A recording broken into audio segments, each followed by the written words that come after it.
searah dengan visi misi kita, bahwasanya selain menciptakan santri yang hafidh-hafidhoh, juga beretika atau berakhlak mulia. Assalamualaikum warahmatullahi wabarakatuh. Jumpa lagi sahabat Assalam di channel kesayangan kita, tentunya channel MTS Assalam. Oke, untuk kali ini kita masuk ada salah satu program, yaitu program Ngopas, ngobrol perihal santri. Oke, perkenalkan, nama saya Muhammad Panji Tawakal Latif selaku host. Di samping saya ada Ustadz Cecep Masluh ya selaku kurikulum di Pondok Pesantren Tahfidz Quran Assalam. Nah, pasti sahabat Assalam penasaran kan, di Assalam itu kan menjadi tolak ukur, bukan menjadi tolak ukur ya, menjadi acuannya itu untuk menjadikan santri-santrinya itu hafidz dan hafidhoh. Nah, selain untuk menjadi hafidz dan hafidhoh itu ada formula-formula apa sih? Nah, ini di balik layar kurikulum Pondok Pesantren Tahfidz Quran Assalam ada Ustadz Cecep. Nanti kita akan bahas lebih lanjut ya. Baik, bagaimana Ustadz Cecep? Sehat untuk hari ini? Sehat, alhamdulillah ya. Nah, Ustadz Cecep ini kan di Pondok Pesantren Tahfidz Quran Assalam itu sebagai kurikulum pesantren ya. Gimana sih Pak itu tuh untuk kurikulum di pesantren Assalam tuh, apakah ada hal yang beda gitu dengan pesantren-pesantren lainnya, atau apa sih yang menjadi ciri khasnya gitu? Coba untuk prolognya mungkin seperti apa tuh Pak? Iya.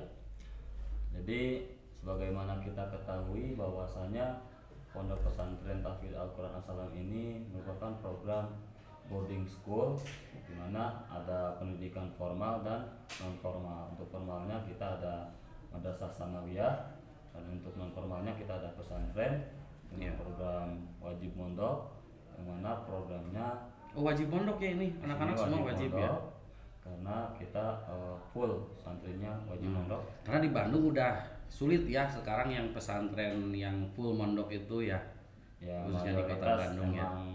Sebagian pesantren selain ada santri mondok, ada juga siswa yang sekolah yang dari rumah. Oh ya, yang pulang pergi gitu ya Pak. Untuk Assalam kita semuanya santri full tinggal di wajib asrama ya. Nah, untuk kurikulumnya, begitupun untuk kurikulumnya kita ada kurikulum sekolah yang mengacu ke Kementerian Nasional ya. Dan untuk kurikulum pondok pesantren kita menggunakan kurikulum Tahfidz Quran Assalam. Untuk program tahfidz ini tentunya didukung juga dengan kurikulum pengembangan lainnya. Di antaranya nanti ada kitab kuning, ada juga ya kitab harian dan seterusnya, ada public speaking dan seterusnya. Sedikit menarik nih Pak untuk prolognya nih. Mungkin agak seolah-olah yang hafidz Quran itu harus sehari terus hafalannya Quran, terus ngajinya Quran. Ternyata enggak juga ya, kalau di Assalam ada disisipi juga kajian kitab kuningnya ya. Itu searah dengan visi misi kita, bahwasanya selain menciptakan santri yang hafidh-hafidhoh, juga beretika atau berakhlak mulia. Oleh karenanya perlu didukung dengan pengembangan materi lainnya. Nih ada pertanyaan nih Pak, yang ingin saya tanyakan mengenai kurikulum di Assalam ini, kurikulum pesantren ya.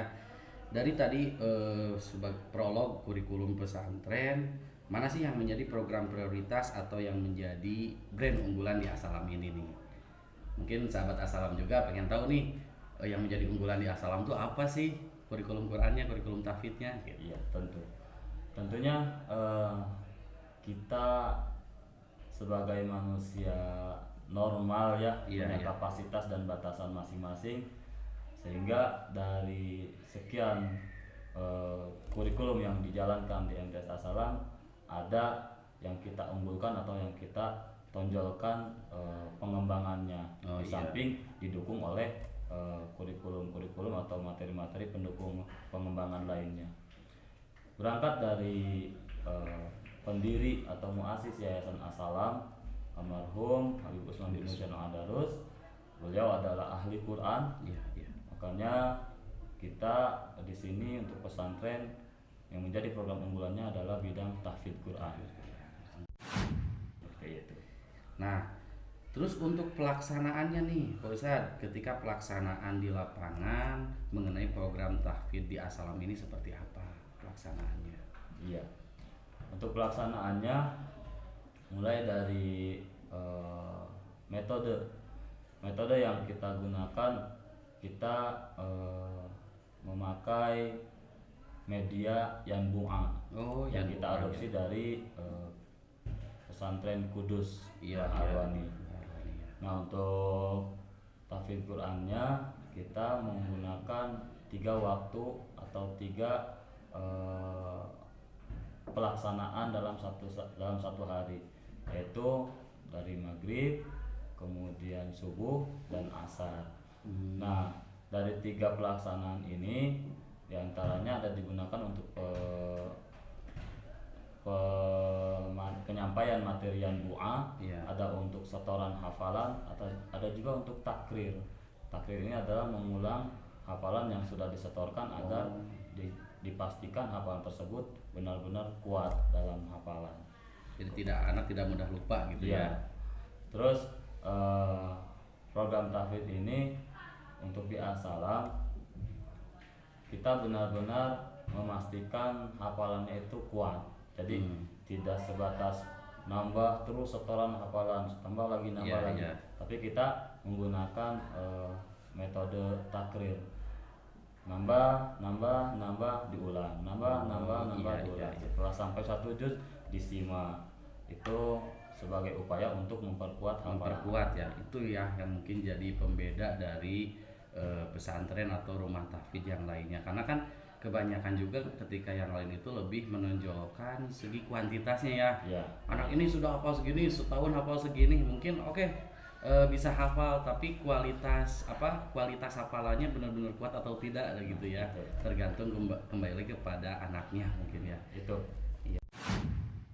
Terus Pak Ustadz, ini mengenai evaluasinya sih seperti apa sih ketika sudah dilakukan pembelajaran, proses pembelajaran Quran dan tadi Yanbu'a disampaikan kepada santri, lalu tahapan evaluasi kepada santrinya seperti apa?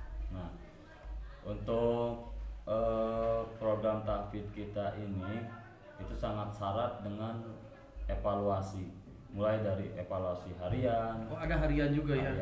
Evaluasi harian itu seperti ini. Selama anak melakukan pembelajaran Al-Quran di kelas masing-masing dengan gurunya masing-masing, itu guru wajib mengevaluasi di harian ini. Maksudnya ketika anak melakukan kesalahan wajib dibenarkan. Jadi bukan berupa soal ya Pak ya? Bukan berupa soal. Anak setoran misalkan ada bacaan yang kurang tepat, langsung ditindaklanjuti, langsung dibenarkan cara pembacaannya untuk harian. Dan nanti di harian pun itu akan dicatat dalam buku setoran harian. Mana yang bagus, mana yang harus dievaluasi, bahkan mana yang harus diulang, itu dalam setoran harian itu tercatat dalam buku setoran tahfidz. Kemudian selain evaluasi harian, kita ada evaluasi mingguan di setiap akhir pekan, yang mana pembelajaran dalam selama 1 minggu itu dievaluasi kembali agar dipastikan benar-benar kalau hafalan benar-benar kuat, kalau materi benar-benar sudah dipahami. Kemudian kita ada juga evaluasi bulanan. Nah, itu dilakukan selama sebulan sekali. Ini bagi anak-anak yang sudah menuntaskan target kelasnya masing-masing. Apa itu target kelasnya masing-masing? Di antaranya untuk kelas ibtidah targetannya itu tuntas bin nazar, membaca juz 30, disetorkan kepada gurunya dan benar-benar ditashih hingga benar baca, dipastikan benar bacaannya. Kemudian selain bin nazar juz 30 untuk kelas ibtidah ini juga menuntaskan jilid Yanbu'a 1 sampai 4. Nah, apabila anak ini sudah menuntaskan dalam 1 bulan itu selesai, maka diajukan untuk dievaluasi kembali oleh siapa? Oleh tim penguji khusus, para ahli yang sudah disediakan oleh pihak kurikulum. Nanti outputnya apabila misalkan hasil ujiannya lulus, baru bisa melanjutkan ke jenjang berikutnya ke tahsin. Tapi kalau misalkan hasil ujiannya belum lulus, mau tidak mau, tetap karena tadi tanggung jawab kita, anak harus dipastikan tuntas menyelesaikan target capaian kelasnya. Iya, Maka harus dikembalikan lagi ke gurunya, kemudian dievaluasi kembali, diulang kembali. Tapi kalau untuk anak tadi yang lulus, lanjut ke kelas tahsin. Nanti di tahsin melanjutkan target capaian. Apa target capaian berikutnya? Yaitu menghafal juz 30. Jadi anak masuk gak langsung menghafal juz 30 di kita tuh. Nah, meskipun kadang anak masuk dari rumah udah hafal juz 30, kok malah jadi nggak hafal? Bukan gitu. Kita memastikan bacaannya terlebih dahulu karena kita ingin mengedepankan kualitas bacaan. Nah, di tahsin baru menghafal juz 30, berikut menuntaskan jilid 5 sampai jilid 7 yang bu'a. Nanti prosesnya sama seperti tadi, pembelajaran di kelas, dievaluasi oleh gurunya harian, mingguan, baru diuji lagi di bulanan oleh penguji. Jika lulus baru masuk kelas tahfidz. Nah, di kelas tahfidz ini baru anak dipastikan bacaannya sudah baik dan anak sudah siap menghafal secara mandiri. Menghafal secara mandiri bukan berarti nggak ada gurunya ya. Tapi anak meskipun menghafal sendiri, nanti ketika setoran ke guru dipastikan bacaannya benar. Jadi sudah tidak harus lagi dibenarkan bacaannya. Kalaupun ada paling tinggal sedikit-sedikit yang harus dievaluasi. Nah, dari sana baru anak mulai start menghafal juz 1, 2, 3 sampai selanjutnya. Berarti di As-Salam itu sangat sistematis ya. Kalau secara kurikulum ada evaluasi harian, mingguan sampai bulanan. Bahkan mungkin di As-Salam ini beda ya Pak untuk kelas ngaji dengan kelas sekolah, tidak mengacu kan ya? Kita menggunakan sistem kelas heterogen. Gitu. Jadi dalam satu ruang kelas ibtida itu ada kelas 7, kelas 8, kelas 9 bahkan sesuai kompetensi Al-Quran, bidang Al-Quran. Iya.